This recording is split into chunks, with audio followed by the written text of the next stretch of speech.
Aku tuh gak izin Bu. Halah ora usah izin. Bukan sini ya ini santai, ngene lho. Kon. Ngene, sampean ngomong piye mau? Jodoh piye? Aku kan tanya, kan tadi aku ngomong-ngomong. Terus Pak Cahyo nggak tahu. Nggak tahu. Nggak tahu. Nggak tahu. Pantes nggak tahu soalnya jodoh emang nggak ada yang tahu. Yang tahu siapa? Yang tahu sih Maha Kuwasa. Tuhan Yang Maha Esa. Itulah keagungan Tuhan Yang Maha Esa. Awake dhewe kudu bersyukur. Apa wae saka pucuk rambut jempol sikil ditata kanthi apik. Jari iki lho, Mbak. Driji wae digawe pisah-pisah ngene, ora mlumpuk dadi siji. Lah mlumpuk nggih mangan angel to? Angel. Lah, ngopo sebabe jari iki digawe pisah-pisah ngene? Apa Pak sebabe? Demno rene, men iso ngene lho dadi. Pak Cahyo, bentar. Aku iso sulapan. Sulapan piye? Aku iso gawe parfum, ngono. Pak Cahyo seneng wangi apa? Wangi strawberry. Strawberry ya. Iya, 1, 2, 3. Nah, coba dibau. Wangine apa? Ora nek wangine apa-apa? Alah, delok. Alah strawberry. Iki kejaba awake dhewe sak kanca komplit madang karasuwan ana ing lapangan merah putih supaya luwih regeng luwih gayeng ana bintang tamune. Iya, Pak. Ya kuwi Mas Gareng Kabul saka Pacitan. Iya. Kuwi prasasak ra tau mulih ning Ponorogo ae terus. Karo iki bintang jane mbiyen kerep amor karo awake dhewe.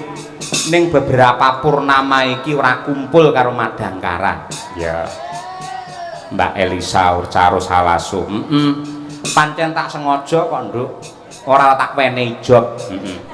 Sebab apa? Mbak Lisa sampean yen urung putus karo pacare ora tak jak wayang aku. Saiki alhamdulillah wis pedhot. Jomblone dhek wisan. Ha iya. Mula direwangi ngejam-ngejim lek nggih nggahke rega to kuwi. Ha iya. Alhamdulillah luar biasa. Elok temenanan iki meriah. Men saya renggep regu Mas Gareng wis lenggah. Ya. Monggo dibarengke wae Mas Gareng Pacitan bersama Mbak Elisa Urcarus Alaso Cahyo Kuntadi. Yuk. Jumeneng bebarengan. Ayo coba arum Bali iso diaturake. Yuk.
Iki lho wayangan diringi drone saka Iran ya iki. Wong nyambut gawe wong diringi bom. Ha iya. Oh, kaya ngene nyambut gawe nek Dong Banteng, Mas. Nggih. Ngeri banget. Lah ngapa? Kok kono banter kene banter. Kono ya suarane kaya ngene. Ha iya. Miris. Kayak iki sideme kapan, Mas? Iya. Manut panitia dawuhe iki mercon iki nganti jam 4 esuk. Lah nggih, ora masalah aku wis lunas kok. Ora dagel ora apa-apa. Sing penting becone entek yo. Nggih, yo. Iki slamet ra to, Nduk? Selamat Mas, tenangno pikirmu. Iki slamet tenan apa ora? Iki tak kempet kowe ndelikone kene. Oh yo. Iki slamet tenan apa ora to, Mas? Selamat wis rahayu, wilujeng. Nggih. Tenangno pikirmu. Tombo muga-muga teko lara minggat. Ora. Selamat muga-muga. Iki panghormatan kagem panjenengan lho. Ya kurmat kancane lho keweden Mas. Lah ngopo? Lah iki lek bledos nendasku rantek. Oh ya, jan Ora, awake dhewe iki malah diajari bersyukur marang Gusti ingkang nyipta jagat. Lah kok ngoten. Sing biasane perang kaya ngene iki lak Timur Tengah. Nggih, leres. Iran, Israel musuh karo Amerika. Nggih. Upamane ning Indonesia nek perang kaya ngono, wayangi tidak ada.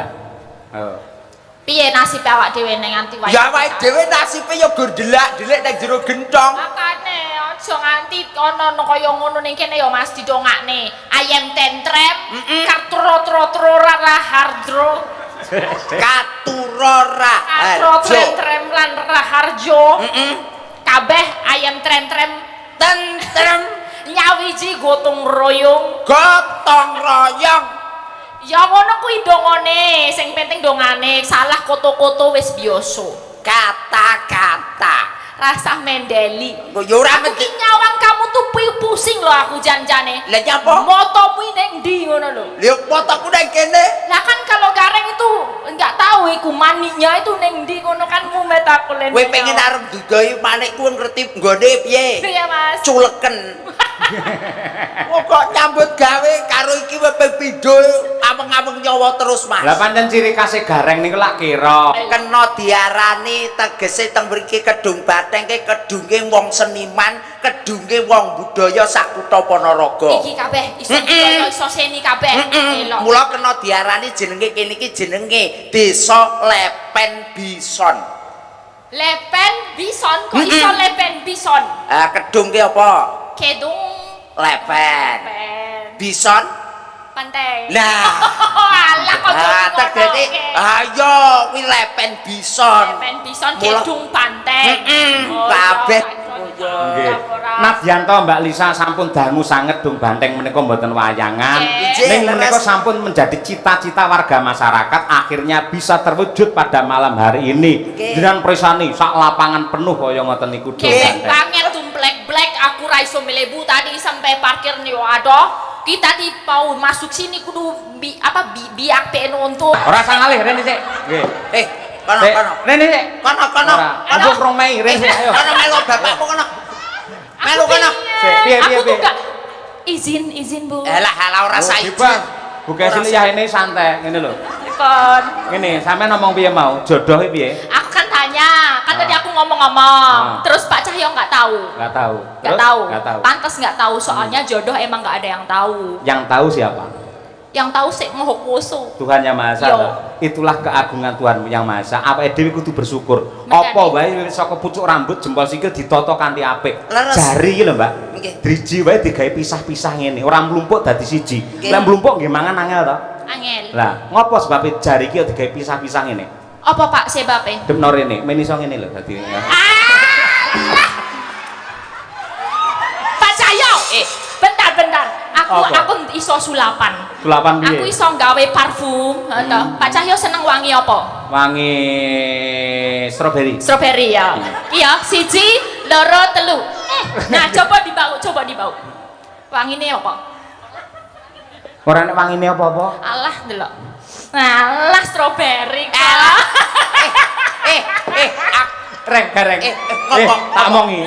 Iki rata isui 7 dina. Cobi jajal kula ambuke Mas, cobi Mas. Nek jenengan mau ambune napa? Stroberi. Stroberi jajal. Oh nggih. Apa? Lah kok pesing ngene to, Sok? Kok malah pesing ora ngono. Ora sia-sia lho ini dalang idolaku. Pak Cahyoku tadi. Ayo. Ya ora mung idolane jenengan. Idolane warga masyarakat Ponorogo, Nduk. Spesial ya. Spesial. Mulane penonton sakmene oke. Ya menunggu beliaunya kiprahnya beliau sabetane piye apa neh nyabetke atiku, Mas. Waduh. Wes. Sak. Awakmu kuwi rasa ngono. Apa? Lek Mas Cahyo ki kan ya wis enek Bukesi. Ya ben Loh. 1-1-2-2. 1 buat Sukesi Rahayu tapi 2 untuk Elisa selamanya. Waduh.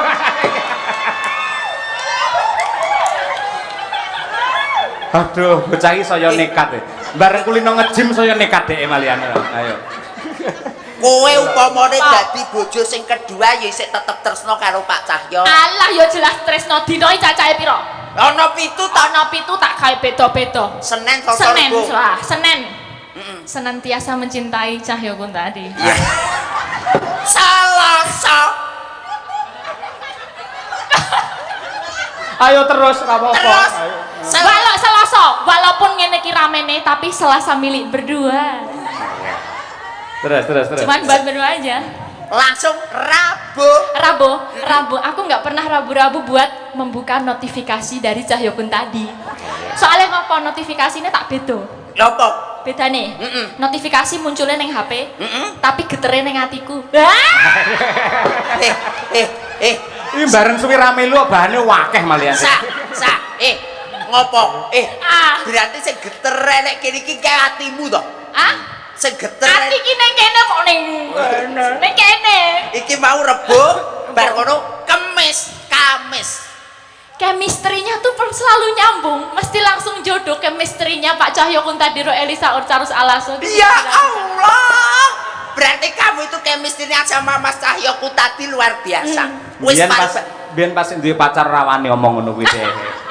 Lah ya beda ana kipere ana satpame, sekarang kan free gitu loh. Jumat semua. Jumat ki lagu. Jumat kamu sayangku di dunia ini. Jumat kamu sayangku di dunia ini. Lek mau aku wis seneng tenan baru saiki rada ragu-ragu. Kita kentuk iki malian. Kentuk ki apa?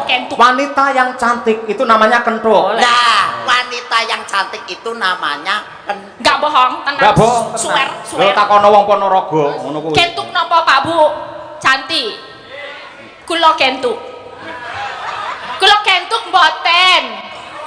Kentuk banget. Ya pancen aku pancen sak kentuk-kentuke wanita. Si paling kentuk dhewe, tapi aku ya kudu menghormati, Mas. Menghormati kan aku sapa? nomor loro. Sing nomor 1 Mbak. Busu Kesi Rahayu. Busu Kesi. Berarti kudu sing kentuk beli. bisa. Ya di voting dhisik to, di voting. Busu kasih kentuk apa ora ngono. Ora rawani kentuk, bukan bekasi kentuk napa mboten Pak Bu? Kalau Elisa kentuk napa mboten? Kentuk. Oh, berarti sing kentuk aku. Maaf ya, Bu. Pancen sing paling ayu kentuk dhewe Elisa Orcarus Alaso si Ratu kentuk. Paling kentuk. Alhamdulillah. Alhamdulillah. Terus apa mau terus e? Tekan apa sih tadi? Sabtu. Sabtu, cuman kamu Sabtu-Sabtunya di hatiku. Minggu. Keri dhewe. Kowe apa urung ngerti to, Sa? Minggu prai. Di saat dianjurkan pemerintah minggui prai jalan-jalan. Sesa kuwi mau Senin wis, Selasa wis, Rebo wis, Kamis wis, Jumat wis, Sabtu ya wis. Iki saiki kari dhewe Mas Cahyo ya. Minggu ki prai dianjurkan pemerintah prai dienggo jalan-jalan pijet nek kesel. Lah jaremu mau Sabtu satu untuk kamu. Ya, lah terus saiki Minggu dianjurkan pemerintah tanggal abang prai. Wayahe pijet opo lah sak karepmu. Tegese iki ya artine kaya kuwi mau lek Sabtu satu untuk kamu ngono lho. Berarti saiki Minggu prai. Wah kandhani angel iki. Goblok banget kuwi gareng kena tanggal abang kok nekat ning ndi Abang nekat wae. Rasa ngopo-ngopo Minggu. Tegese niku kula kan negeste ngoten lho Mas Cahyo kados Senin niku wae kan nggih sae. Selasa ya apik, Rebo apik, Kamis apik, Jumat apik, Sabtu apik. Iki kali siji Minggu prai ya Pak. Iya tanggal abang. Ki aku karo Pak Cahyo iki wis plek. Minggu prai napa mlebu Bu? Ki plek. Minggu prai napa mlebu? Plek. Mlebu apa mlebu? Ketok sing wedok prai ora kena dienggo. Asem kok ya. Lah ngono. Karo ndongake Mas. Doa terbaik untuk warga masyarakat. Mas Gareng dulu, Mas Gareng dulu. Nggih, niki nuwun sewu ndongane wong Kedung Badeng Mas nggih. Nggih. Aja keloro-loro nalika semono, apik atine nalika sakmene. Nggih. Mula biyen keloro-loro artine niku barang sing ora bener nemplok ning kawasan mriki. Ning alhamdulillah dulur Kedung Banteng sak menika manggih kawilujengan kebagaswarasan, selamat dunya, selamat akhirat. Allahumma amin. Karek awakmu. Selanjutnya Mbak Lisa, ayo doa. Aku ya doane kaya mau kan kas ciri khas kene pangtun. Pantun. Pangpung. Pantun. Golek kreweng cacai siji. Golek kreweng cacai siji. Ya, masyarakat Kedung Banteng tansah nyawiji. Amin. Golek kreweng cacai enem. Masyarakat Kedung Banteng tansah ayam tentrem. Golek kreweng ning wetan. Nyangitan. Golek kreweng nyang wetan. Terus? Masyarakat Kedung Banteng diparingi ketentreman. Golek kreweng rupane ireng. Apa tegese? Wong sak Kedung Banteng sing wedok muga-muga meteng bareng. Aduh, lah yo repot nek meteng barang bidane piye? Ya ketok ndase didelepne neh. Kanca ngono ra. Mboten-mboten. Niki lho spesial niki Mbak Elisa. Iki wonten Awala. Katur Ki Dalang Cahya Kuntadi saha grup Madangkara. Kula nyuwun gending Mawar Kuning dari Mbak Elisa nggih dan lagu Bersih Desa. Gending menika katur dumateng Bapak Soni Saifullah PJ Kepala Desa Kedung Banteng saha sedaya perangkatipun. Ketua Panitia Bersih Desa Kedung Banteng Bapak Haji Karsono saha sedaya panitia. Para calon haji hajah khususipun Ibu Retnowati nggih saha Ki Cahya nggih. Mugi-mugi tansah pinaringan wilujeng awit bidal ngantos konduripun dipun gampilaken anggenipun nindakaken rukun haji ugi mugia dados haji hajah ingkang mabrur barokah matur sembah nuwun saking kula Bapak Suwandi. Ha iki lho Mbak nggih. Mawar Kuning. Mawar Kuning. Muga-muga dulur Kedung Banteng ingkang badhe minggah kaji dados haji ingkang mabrur. Amin ya rabbal alamin. Nggih, Pak Cahyo dan nanti juga akan berangkat kapan, Pak? Insya Allah tanggal 3 Mei. 3 Mei, semoga lancar semua, Pak Yoyo. Wis dadi haji sok aku ra iso bajul meneh aku. Oh, profesional loh Mbak. Haji itu lah ibadah. Haji itu kan wayangan ya tetap wayangan. Oh gitu, tetap boleh gitu. Boleh tetap. Ya enggak enak lah. Izin, Bu. Izin Bu aja. Izin, Bu aja. Kowe iki ngomong kok ngono ki somong nang mbok wek iki lho. Lah kan aku juga dulu besti juga lah. Nggih, nggih. Lan kula anu Mbak Elisa nyuwun pangapunten dumateng sedaya para warga masyarakat ing Ponorogo sedaya kemawon kalebet ingkang ngejob kula ing bulan Mei mboten saged kula tampi. Kula nyuwun agungi samudra pangaksami. Nah, mangke sampun wonten gantosipun wonten guru kula Mas Anom Dwija Kangko ingkang minangka sesulih mekaten. Spesial ngene Mbak. Bu Kesi, ayo karo anu Mbok Enom Bu Kesi. Ayo iki. Oh, iki duet wong loro mantap lho Reng. Lagi ngeten iki lho, wong ngeten iki jarang sanget to, Mas Cahyo. Lah iya. Biasane ndek bojo loro ki sing sitok ijir-ijiran bae ngoten. Heeh. Ning nggih bengi iki muga-muga ora. Ayo. Dongakno Mas, aku ya deg-degan ini padha wae. Ya apapun deg-degan iki kene kudu nesune mboten umum. Ah sini kok ya. Asline yo ngempet kok ya. Iya. Biasanya spesial engko bawane Pangkur Semarangan duet Mbak Elisa karo Bu Sukesi Rahayu Mawar Kuninge terus berdua. Kayak ngono kuwi. Elisa, Iya, Bu. kamu tenang aja sama Bu Kesi. Yeah. Kalau di panggung di pegelaran malam hari ini Pak Cahyo itu milik umum. Oke. Sik Bu, Jadi- sik. Omonganmu ra penak. Milik umum mak padake WC ngono piye iso? Boten, jadi kita itu harus profesional kerja. Teng panggung niku guyonan panjenengan malah tak anjurkan untuk berdialog kalih bintang tamu. Betul. Guyon maton, nyerempet sithik ndak apa-apa. Mergo atiku ki wis tak siapke dadi bojone dalang niku Mbak Iya, Elisa. iya. Atine kudu jembar, padang lembah manah ora kena cemburuan. Lek cemburunan, wah lek kurabi karo Pak Cahyo ora bertahan 16 tahun. Ya ra? 16 tahun loh Mas Kareng. Iya lumayan. Ning asline yo ngempet tok.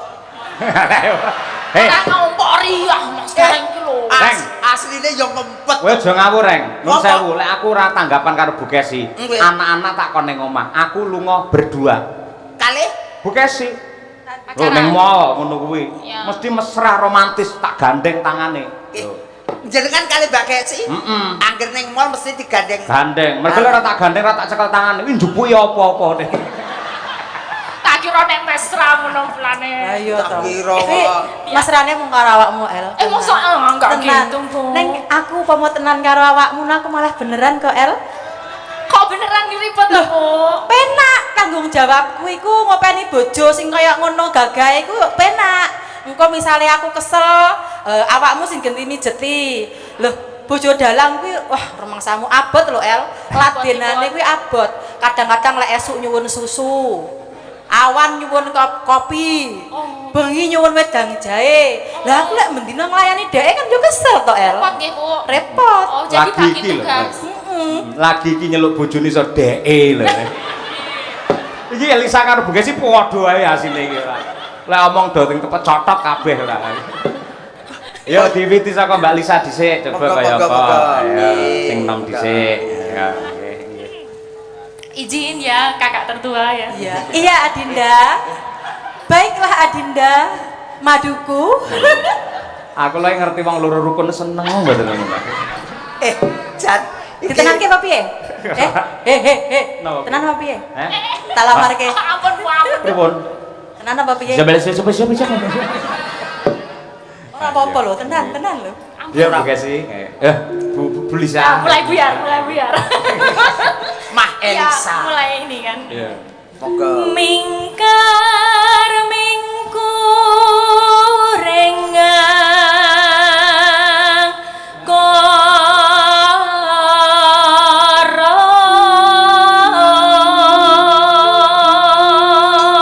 Para penonton tepuk tangan untuk Mbak Elisa luar biasa. Dudu wong Jawa ning suarane jawani. Istimewane teng Ponorogo nggih niki Mas Sahyoku tadi. Nggih to. Wong yang ngendikan niku Mbak Elisa nggih Bu Kesi. Nuwun sewu Nggih. kena diarani jarine wong kene ting pecotot. Ning yen nembang niku swantene jos. Saya sangat. Boten kula niku sak gaduk-gaduk niku nggih belajar kepada kakak tertua ini. Nggih. Inspirator saya. Sagadu-gadu ki apa to, Sak Dik? gaduk-gaduk itu sebisa-bisanya. Aku kok Sesampai-sampainya segadu-gadu. sesuk karo kakak dolan ning mall Iya. utawa dolan ning Taman Juruk. Oh, iya. Tak warai tata basa sing apik ya Cahayu. Oh iya, Mbak Yu. Rukun to, Pak? Piye? Kok sik tau hubungane Taman Juruk karo basa ki apa to? Monggo Taman Juruk nggih binatang lho iki ora. Wong kula ngomong niku wau nggih bingung lho Bu Kesi. Pripun? Wong sak gaduk-gaduk padahal jenenge gaduk ki mak tuk-tuk niku gaduk-gaduk. Piye, Mas? Sak gaduk-gaduke. Gadu-gadu kok gini? Lek gaduk-gaduke jotos kiwa tengene gaduk-gaduk. Oh ya. No. Lanjut, Mbak. Akarono karenan marti si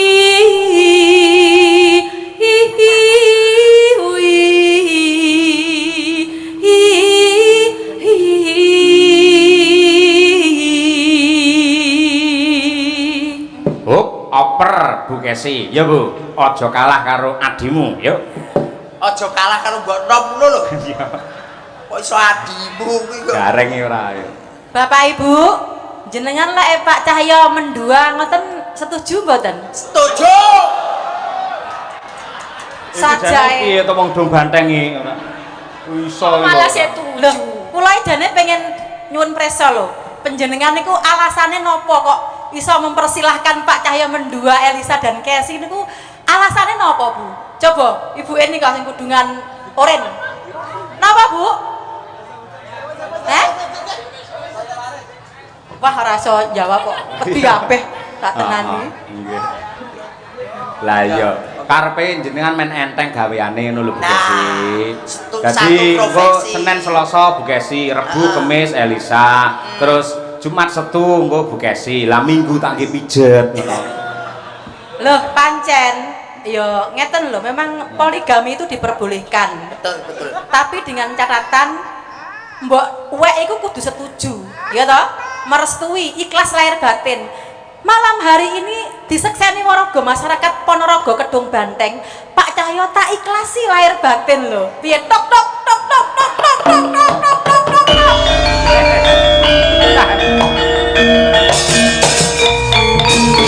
Sik Bu Kesi, tak sawang kok kene sampean ngomong ikhlas ning kok nggen ndur gelungan kemendeng metu keluke to. tembiku kemendeng Mas. Lah nek kene mriki niki ketawi saya Mbak anu kesi bahaya Mas. Napa? Mekrok ngoten. Modele kaya arep teladung. Ora, apa ketok auraku lek nesu? Ora ketok. Gak ketok. Buktekno Bu Kesi. Yo suaramu kaya apa? Iki ratune Pangkur Semarangan iki.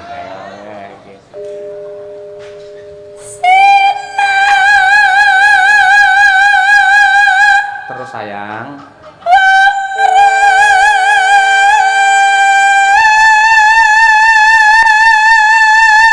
Oke, baby.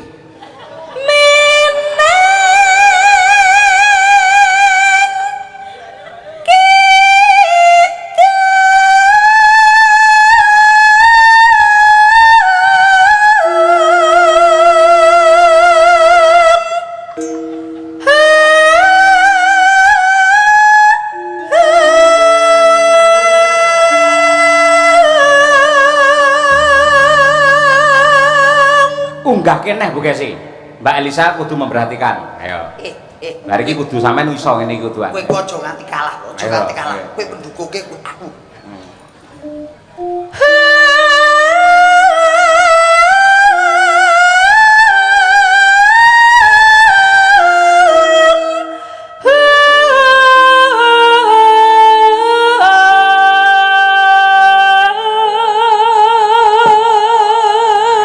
Tepuk tangan Bu Kesi. Oh, istriku memang luar biasa.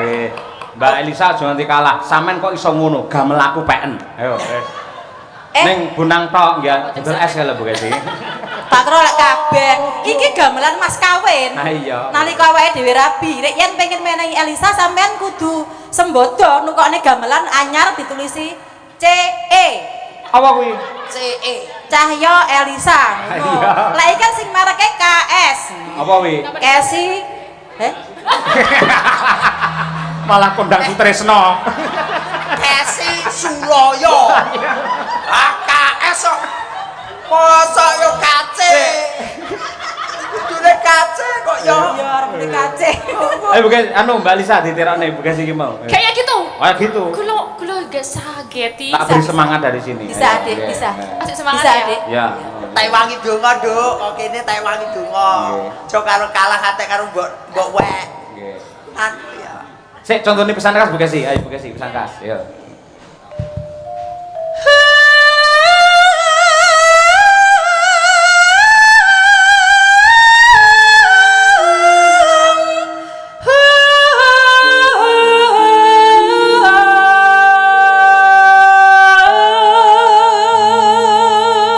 Oke, selanjutnya yuk Nadia Arina, yuk. Nadia Arina. Elisa. Pegang tangan dulu. Ya. Asik. Alah karepmu. Sabar. Innallaha ma'as-sabirin. Wong sabar dadi kekasih. Sekali merdeka tetap merdeka. Padahal tak supporti kaya ngono kok malah. Desa, ayo. Merdeka tetap Coba sa. merdeka. Mepsa, ayo sa, ayo. Iya.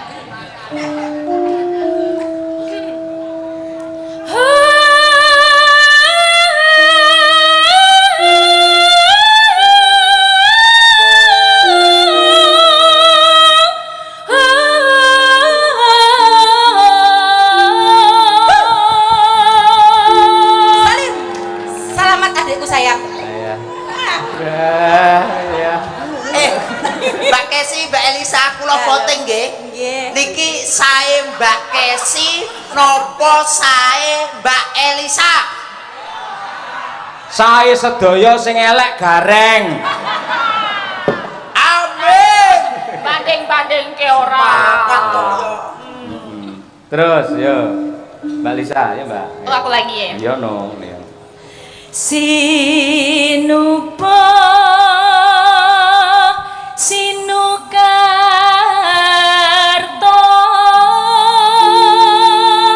mreh kretarto pakartine ngelmu luhung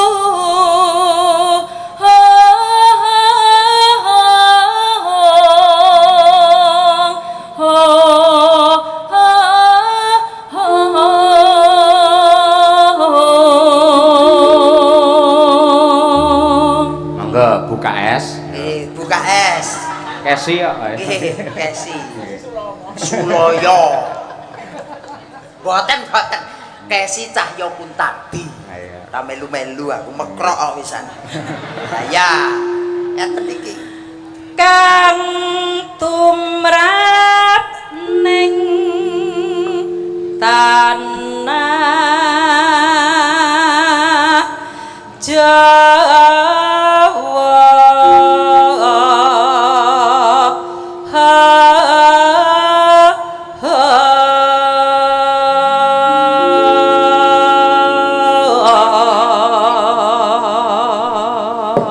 untuk menunjukkan kekompakannya bareng Mbak Lisa karo Bu Kesi. Coba yang kompak tenan berarti atine ya dadi siji. Ayo, nggih. ya pancen penake bareng lho El. Nggih, Cowi. Nggih. Ayo Yo. sayang. Ji, rok lu.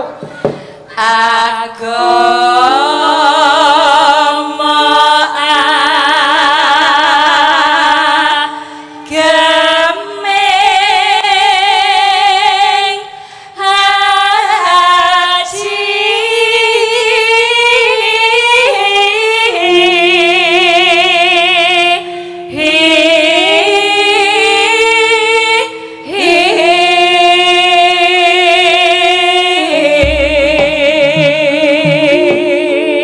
Para lenggah tepuk tangan untuk dua-duanya luar biasa, serasi kompak seimbang dan Matur nuwun. terasa. Ayo nggih. Mugi-mugi warga masyarakat Kedung Banteng mriki terhibur, atine seneng, terus tahun ngarep nanggap wayang Pak Cahya Kuntadi maneh.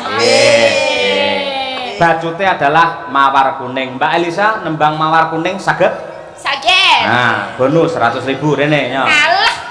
Ya ampun, aku ya melek to ya. Bu Kesi, mawar kuning saged? Saged. Mriki, kula iki luman ya karo wong-wong nggih. Matur nuwun Pak Dalang. Mas Gareng, Dalem. mawar kuning saged? Boten. Nggih pun, nggih. Mang merongos mriku. Masalah, terah yo nasib kelek sobek yo ngene iki ora masalah.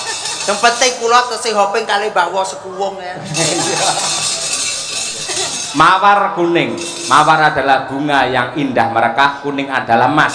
Semoga bersih desa Kedung Banteng tahun 2026 menjadi indah merekah menuju zaman keemasan. Dados.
juga sepanjang zaman yang paling indah ya iki.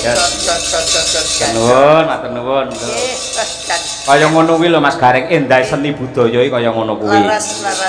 Kula ditresnani dulur wonten ing Laladan Kedung Banteng. Nggih. Wong kuno diarani keserasian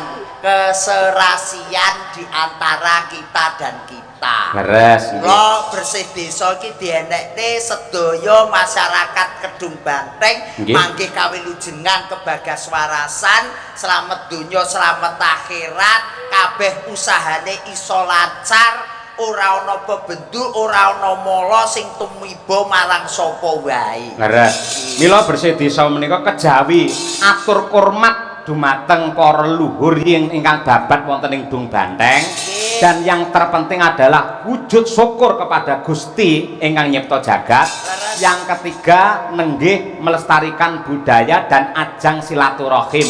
Menawi bersih desa ngeten niki mbuh agamane apa, mbuh golongane apa, mbuh mbiyen nyoblos apa, ning yen wis kumpul dadi siji sak lapangan anane mung seneng ndonga bareng untuk kesejahteraan warga masyarakat Dung Banteng. Leres Mas, apa lu pedahe wong ki lek arep guntuk-guntukan. Nggih. Apa pedahe wong-wong arep plero-plerokan ora cukup sangka niku. Nggih. Kula persatuan dan kesatuan itu harus tetap dibangun. Leres. Supaya desa itu menjadi maju dan selalu menjadi idaman di Kabupaten Ponorogo. Amin. Nggih. Menika kathah sanget nawala ingkang tumibeng pangkon Mas Gareng. Nggih, Pak Cahyo. Saka katresnanipun sedaya para warga. Dari PJ Kepala Desa Dung Banteng Bapak Soni Saifullah SE ngersakake lagu Pepeling kalian Gala-gala. Dari BPD Desa Kedung Banteng ngersakake lelagon Ninggal Katresnan. Dari perangkat Desa Kedung Banteng request lagu Gadis Manis Kalimantan. Niku prawan Kalimantan. Iya. Kalih negara angin apa iya? Wah, jan. Nggih niki negara angin. Heeh, negara angin. Jadi duka niku kula dhewe nggih mboten ngerti kok. Nggih, ngene Durna ngatas Maruta. Ayo nggih. Nyuwun lagu kagem sedaya nggih. Saping Gunung Mbak Elisa. Warga Kedung Banteng. Nggih. Terus saking Bumdes warga makmur Desa Kedung Banteng ngersakaken podang kuning kalian sesideman. Dari Bapak BPD Kedung Banteng kepada YTH Bapak Dalang kami mohon gending Kidung Wahyu Kolosibo kalian Kapilut dipun aturaken dumateng sedaya lembaga desa lan warga masyarakat Kedung Banteng. Semoga ayem tentrem dan guyub rukun. Amin. Terima kasih BPD Kedung Banteng. Nggih, menika lek mboten salah niku adikipun Pak Karyono. Oh nggih to? Nggih. Oh nggih. Nggih. Assalamualaikum warahmatullahi wabarakatuh. Waalaikumsalam. Katur dumateng Mas Dalang Cahyo Kuntadi menawi kepareng kula badhe nyuwun lelagon Gubuk Asmara. Nggih, kula aturaken dumateng perangkat Desa Dung Banteng saha panitia bersih desa. Mugi tansah dipun sengkuyung warga masyarakat anggenipun nglestarekaken budaya tradisi. Wassalam saking kula Pak Wah sapa iki? Sapa Mas Gareng iki? Dukuh Wahyudi nggih. Pak Wahyudi. Nggih, Pak Wahyudi. Niku Mbah Guru, Mbah Dukuh. Dari panitia bersih desa minta lagu Katresnan Sejati. Nggih. Dari Primanet Wifi dan kawan ngopi lagu Kusumaning Ati. Ha nggih. Dan pamundutan dulur mriki niki jan luar biasa. Nggih. Mulai sangka klasik, dangdut, keroncong dan lain-lain. Nggih. Lho niki nggih setunggal bapak setunggal dipinakani ngoten nggih. Nggih. Mas Cahyo. Pamundhut saking Bapak PJ Kepala Desa Rumiyin ngersakaken Pepeling. Nggih, dipun pinakani. Jenengan ingkang bawani? Wong kula lek ken bawa mboten patun, Mas. Lah napa? Wong kula niku gaene kali bawa amin lho. Gaene kula teng mriku lek bawa niku mboten pas niku. Kok mboten pas sebabe? Alah niku lek teng Pepeling to. Nggih. Ngelingne derma menungso supaya ngilangne barang sing ala mlebu barang sing apik. Oh, ngaten. Aku dhewe awak kula ngapik karo ngomongni wong liya ora pandi, Mas. Wah iya. Siap. Yo coba diwiwiti saking anu mawon Mbak Lia, yo digeser engko dandang bulanipun. Nggih. dandang kula rukun Islam mangke kalajengaken pepiling pamutus saking Pak Kepala Desa Piji. Nggih, Pak Soni. Nggih. Yuk Mbak Lia. Rukun Islam kang lima puniki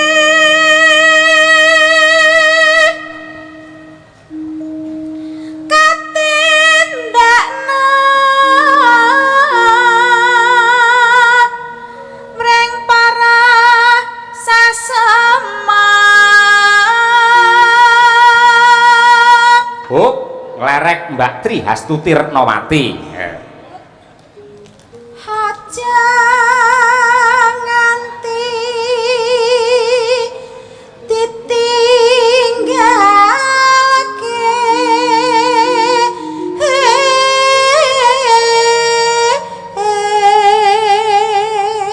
Sak garis engkas Mbak.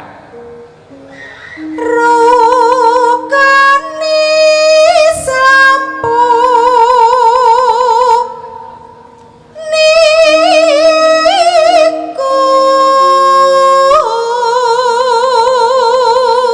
Nglerek Mbak Mira Kirana.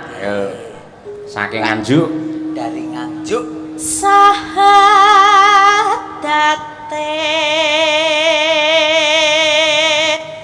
kang angka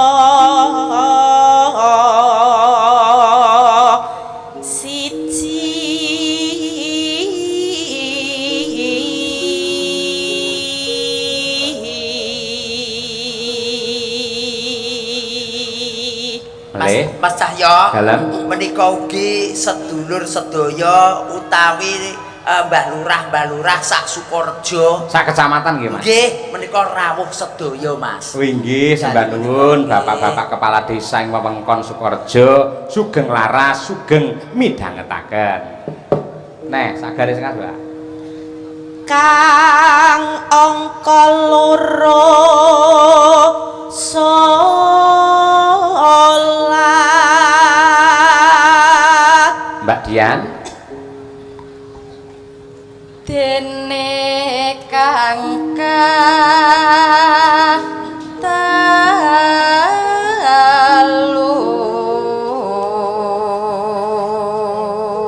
Sak garis melih. Ramadan nindake poso Bir kita. Ayo. papat zakat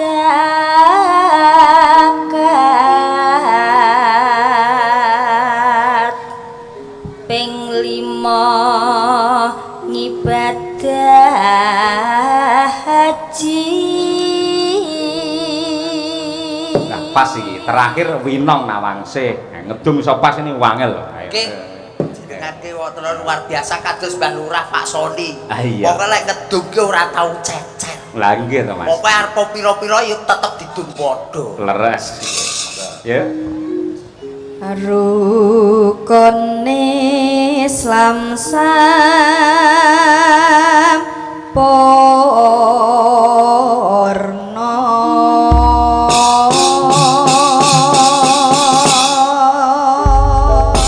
Nggih.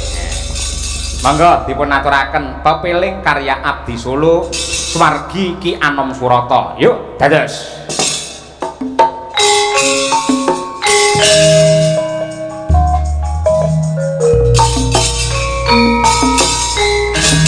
Mbak Ira dan juga Mbak Dian Munafiro. Monggo, nomor kedua.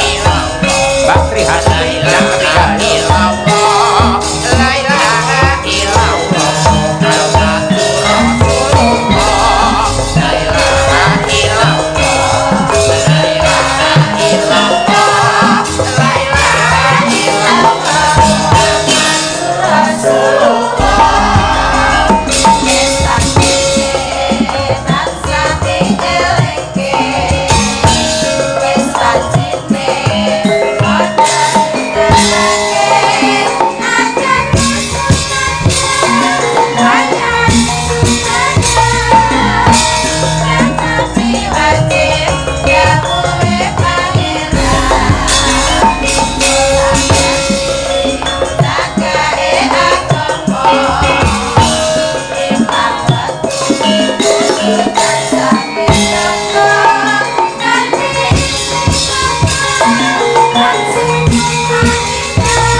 kasih Mbak Tuti, Mbak Mira, Mbak Dian Munasiroh. Kepeling Mas, nggih alhamdulillah. Menika ugi anu Mas Gareng kula aturaken dumateng Bapak Kyai, Ibu Nyai Pondok Pesantren sewilayah Ponorogo.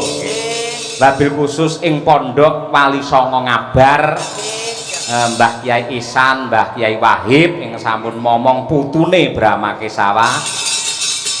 Lan sedaya kemawon para pengasuhipun nggih ngoten nggih.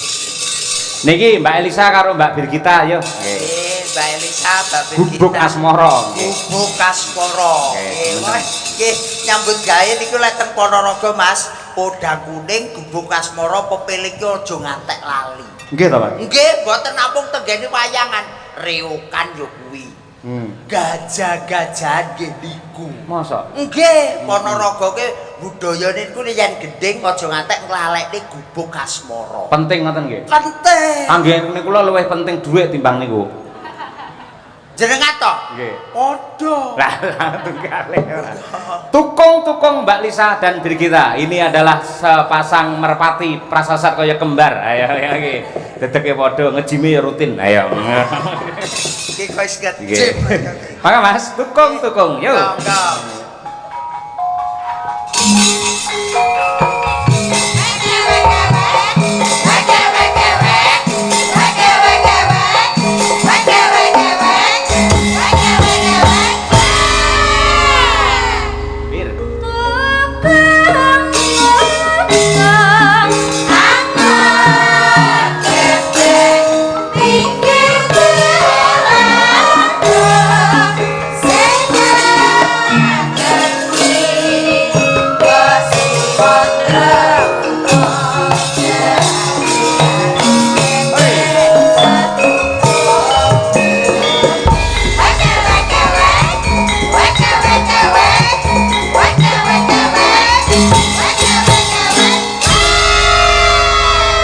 Napa leres to Mbak Lisa ingkang dipun dawuhaken Mas Gareng menawi kados pepiling Gubuk Asmara menika klangenanipun Mbah Ponorogo. Leres sanget wonten pundi papan setiap acara bersidesa mesti ada permintaan itu.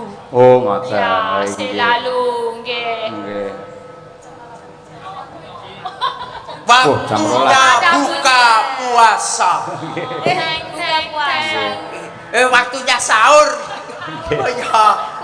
Niku kangge pengiling-iling awake dhewe syukur karo Gusti nganti jam 12 iki tasih dipun paringi sehat walafiat. Ngoten. Ki wau bawa Gubuk Asmara ki ya dawahe jam dinding mania. Jam dinding mania. Ya, Nggih. cuman ya. Ini kita kirimkan untuk seluruh Mbah Lurah yang hadir. Nggih. Mbah Lurah Sono Keling juga. Kemarin Betul, kita di nggih. sana, beliau Nggih. hadir dan juga semua Mbah Lurah yang hadir. Pokoknya Ya. tanpa terkecuali terima kasih. Betul. Kita nggih. berikan. Anu Pak Trimo. Trimo Nggih. juga penggemar wayang semua. Nggih. Alhamdulillah. Kok aja ya doa kerapmen to karo Mbah Trimo bareng. Tandane kok. Oh, wong bedinten niku jan CS Elisa lho Mas niku. Oh alah, kula dereng kenal, dereng nate ditanggap marai ayo. Tapi hadir terus kalau panjenengan ada wayangan, Oh, Mbah Trimo tuh pasti nyusul. Oh nggih sebab nuwun Ya. Mbah Trimo. Anu Pak, kalian ngaturaken wilujeng dalu Mas Arif Nglumer. Mas Arif Iya. Kowe yo kanca to. ya. Kowe kanca apa ayo ayo. Kowe ana apa karo Mas Arif? kanca to. Loh, Mas Arif Nglumer ini setiap Pak Yoyok Mayang itu selalu hadir, selalu ngomen apa itu postingan TikTok saya selalu dikomen. Setiap Pak Yoyok apa setiap Birgita hadir? Ya setiap aku bareng. Iya. Alah, Oh, kuwi lho nganti untune dibegel kaya ngono. saking ngefane kok ben padha kok. Nggih. Niku tebih lho saking Lumer Madiun Betul, Betul, usul betul, betul. Kota Madiun rada rono. Nggih. Ya arep pengen ro Birgita karo Elisa ngono wae tenan. Diwangi suk-sukan teko kene. Ugi kulaturaken dhumateng Bu Sri, Pak Jono tebih saking Surabaya menika nggih selalu rawuh. Alhamdulillah, alhamdulillah. Nggih. Saksi-saksi dari Magetan, Saksi-saksi Blitar, yang hadir, merapat ngoten. ketemu. Nggih. Kita apalah kita tanpa penggemar ya Pak Yoyo. Betul, nggih, nggih, nggih. Monggo bawanipun dhisik coba kaya apa? Ayo wis Bir. Ayo, nggih. Luduk Asmara.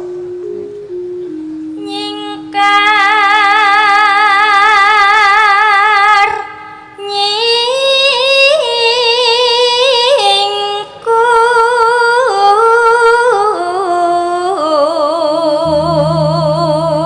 nyingku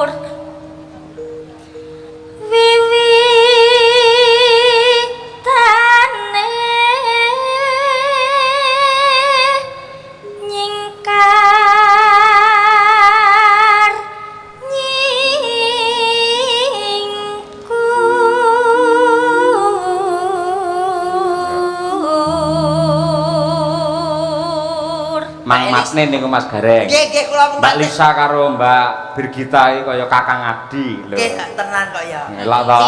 Jan sumpah nek cara wong Jawa ki glathik tunggal sak gawa. Oh iya to. Nggih glathik tunggal sak gawa. Nggih. Apa wi glatek ninggal apa? Glathik tunggal segawa. Tunggal segowo iya apa? Segawa ki bentuke ki wis to aku tak WA. Ya kok dadak Jelas lho, keterangannya kudu jelas lho. Yo jelas Emang WA-mu wis lebokke WA-ku. WA-mu rata apik. Sing dilebokne WA aku kok. Tegese lek enek job-job ngono kuwi lho. Lho cantik kabeh to Mas Gareng. Nggih. Lho, sampean jejeran ora nyedak Birgita. Nggih. Lho, aku ndelok kok TV masalah Mbak Lisa kaya Sri Huning, Mbak Birgita kaya Sri Tanjung. Wah, Gareng kaya Serigala. Mas, jenengan mau betok karo mimik to? Ah, lah. Tak cucupe. Aja. Serigala. Aja nesu ngono kuwi ae. Nggih. Gaga. Yo, Mbak Lisa. Ayo. Lingsem yen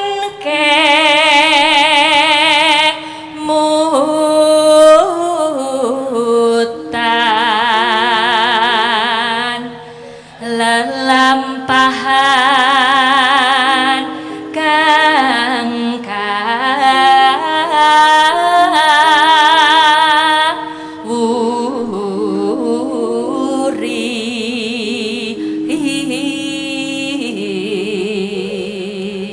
Ya Bir. Tresno tulus nadyaning gubuk asmara.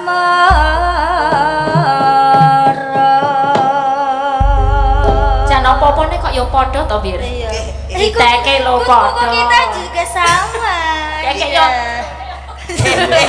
Lah kuwi lho sikile masalah drijine ya 5 kabeh. Gareng kok iso 6 to nang kowe. Yo 5 to 1 2 3 4 5. Oh iya ding kaya 6 tak sawang kok kene ayo. Lah iki oyote kok. Wayote. Lah Mbak Birgita bengi iki lho Mbak Lisa, ketok le sopan santun halus. Oh, biasanya. Biasanya rada brutal dhek. Oh, lah kok ngopo kok beda? Sebab apa, Bir?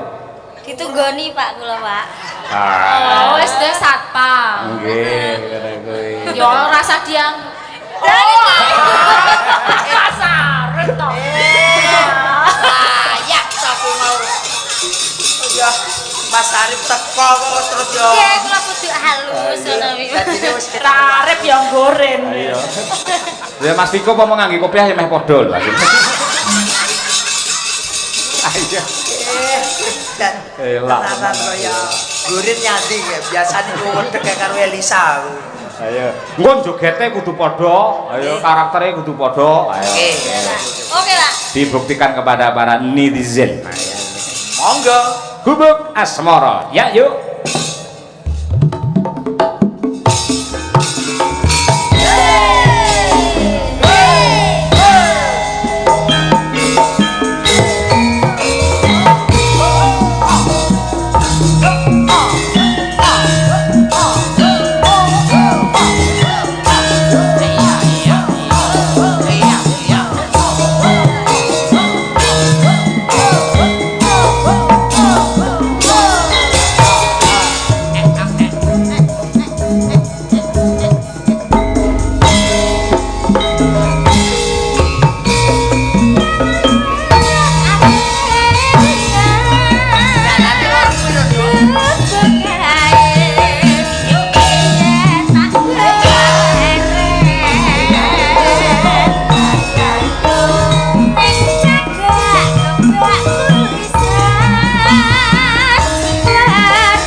Cakram ya, kompake kaya ngono. Tekan Madangkara lalu ditresnani tenanan. Mangke klindik maksud.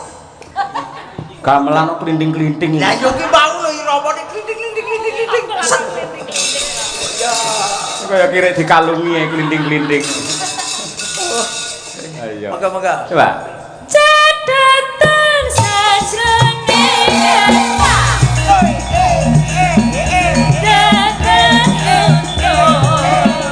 saya berarti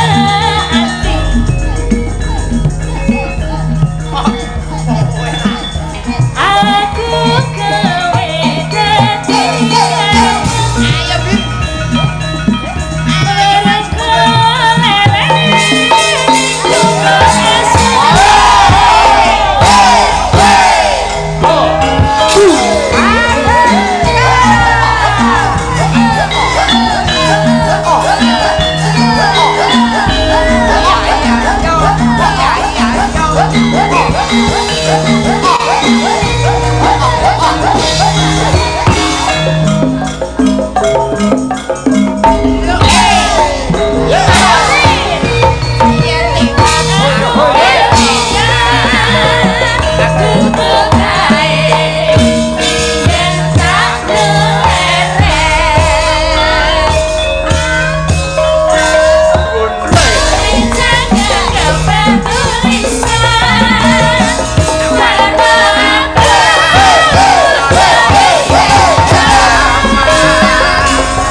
Tenan le joget jan kaya Mimin Apri. Oh, Mimin Apri perbandingane iki wedok tenan lho iki. Wedok tenan iki. Ayo. Aprine Mbak Lisa, Mimine iki. Apa le Mbak Bintita kali. Apa? Luar biasa sanget saestu Mas nggih. Kekompakane niki gawene tresna dulur-dulur Ponorogo. Leres Mas, leres nggih. Wonten setunggal lagun melih napa tesih kuat? Tunggal niki mangke sanesipun sing hot-hot klaturaken nggih goro-goro lan kula suwun dumateng sedaya khususipun warga masyarakat ing Dung Banteng. Mumpung enten wayang, mumpung malam Minggu, monggo sami wungon nganti tancep kayon. Diniati tirakat nyuwun kalian Gusti yen nonton wayang nganti tutuk lakon muga-muga diparingi tutuk anggenipun momong anak putune soleh lan solekah kabeh. Amin. Ya Nong, ayo coba. Mbak Winong. Ini Mas Ayu Winong Nawangsih. Mbak Winong, yo, Lho, coba senongi tetep enek penggemarmu sing ngersake ninggal katresnan. Ninggal katresnan. Iki lho saking bapak-bapak BPD Desa Kedung Banteng. Ninggal katresnan Winong Nawangsih. Nah, nganti piyai kene iki sinden-sinden jenenge sapa apal Mas Gareng. Niki to. Dulur Kedung Banteng. Nggih, ngoten niku. Nggih. mau. Ya jeneng coba kaya apa ta ayu. Moga-moga Mbak Winong. Langsung aja ya, Pak. Nggih, langsung saja. Nggih, boleh. Ya. Nah, monggo Nduk Winong. Minangkani Mbak Bapak Ketua LKMD, LPMD, BPD. BPD. Oh, tekan LKMD barang. Ya areng iki. Sik to. Aku ki anggere wis lunas ki mesti lalen ku ora umum. Iya to. Pokoke LPMD kali BPD niku Kakang Adi, ngoten lho. Sing bener ki abri masuk desa. AMD ayo nggih. Nggih. Ya. Langsung ya, Pak. Nggih. Badhe menyapa masyarakat. Oh, badhe menyapa masyarakat Gedung Banteng ya. Gedung Banteng. Gedung Banteng. Nggih, halo selamat malam masyarakat Gedung Banteng. Terima kasih sudah mempercayakan Iya, ya ora percaya apa-apa. kepada kami. Betul. Percaya kepada kami untuk menghibur masyarakat semuanya. Terima kasih untuk Pak Lurah. Terima kasih untuk semua Bapak BPD, Bapak LKMD, LPMD. Lagi ayu ning koclok ya. Lek LPMD wis lek LKMD wis salah. Mergo LKMD ki lamaran keri meteng dhisik. Ngono lho. Awur ora ya. LPMD. Kok iso Iya, ya Wis maaf sik mending timbangane Birgita wingi. Iso 300 abad lho ayo. Nggih. Nang, Dalam wingi wis digelar ning kene iki gajah-gajahan. gajah-gajahan. Nah, terus seni reok sore mau. nggih. Sampeyan tak Piyai Tulungagung. Ya. Jaranan juga kasanah budaya. Ya. Coba ben diapresiasi karo Piyai Ponorogo Dung Banteng. Ya. Nggih, dari ajar nggih Pak, saya jaran di sini. Oh iya, jaran. Wis Kan- tenang, ki lek jaran kowe ning kene kabeh terkesima. Kan lain soalnya jaranan Ponorogo sama Tulungagung. Jadi saya memohon izin. Gitu. Mohon izin bokonge iki. Iki kok ketok jogete penak mesti bon bintang tamu gajah-gajahan. Nembange ya gubuk asmara panggan. Monggo, Mbak Wino. Ya ninggal katresnan diaturake sepisanan dangdut kedua jaranke kaya sing wis-wis. Mangga. Oh,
Tepuk tangan untuk Winong Nawangke. Wah, begini semangatmu ora umum. Karena ada Mas Arif Lumer, Pak. Wah, nggih. Mas Arif ben penonton pirsa. Kaya apa to Mas Arif Lumer? Jumeneng Mas. Dilu madhep rono ngeten. Ngeten lho Mas. Nah ngeten. Mriko. Mas Arif jumeneng. Wah, niku senyum Pepsodent. Kuwi penggemar Luar biasa. Sinden-sinden lek mboten enten Mas Arif ora semangat. Ayo. Semangat. Pro kendo ayo. Pokoknya tengah ayam bebek teko ya terus semangat. Nggih. Juga ayam bebek. Mas Gareng. Dut. Mangke kalajengaken wonten ing gara-gara Jauh siap. lampan sampun dipun paket kalian panitia ngersakaken Semar mbangun kayangan ning meksa kula damel beda. Ning inti sarine tetep pembangunan moral budi pekerti supaya kabeh para warga masyarakat lan perangkat ing Dung Banteng bener-bener menjadi ahli surga.